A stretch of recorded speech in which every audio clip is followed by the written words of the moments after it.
Acorla Yes Muziki Nouveauté 100%.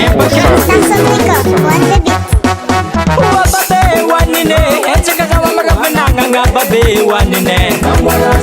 Atanga mina kati wanine Mbola macheke mravinanga Ngamila mena kababe Babe wanine Echeka zawa mravinanga Ngababe wanine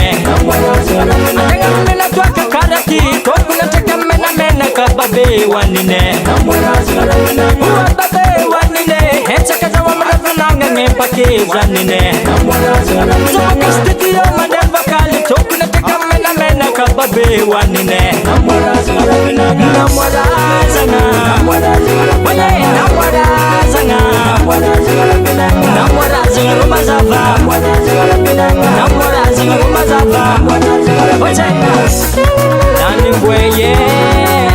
Doti hintarni Nyako hintarni Kwa nati kupida Wazuke wazande Chekaza wa mromazava Wazuke wazande Nenga matikiti ya vale koli Manokta tenga faravinanga Nyechake zazuke Wazame watatini Chekaza wa mfelike Wazame watati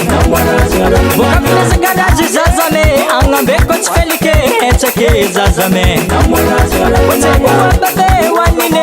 Chekaza wa mfelike Wababe wanine Wakata nyuvala matete Kimoja bakangi faravinanga Nyechake zanine NAMOA RAZANA NAMOA RAZANA NAMOA RAZANA rumazava NAMOA RAZANA rumazava Io drama itikazaza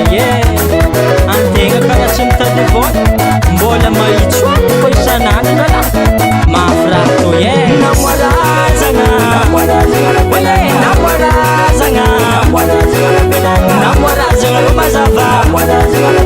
NAMOA RAZANA rumazava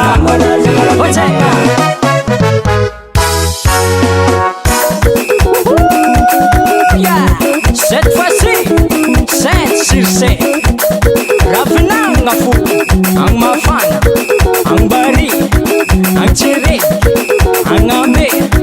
Ang angkat Ang malu-malu weke Ang mirungu kefa chikuna Mahazwe Waye Witi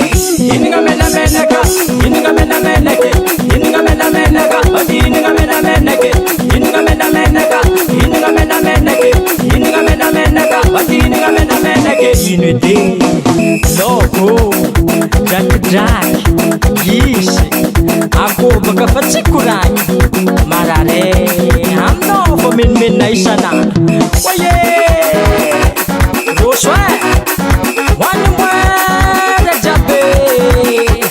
Wallahe Akaze kun vale Karamshi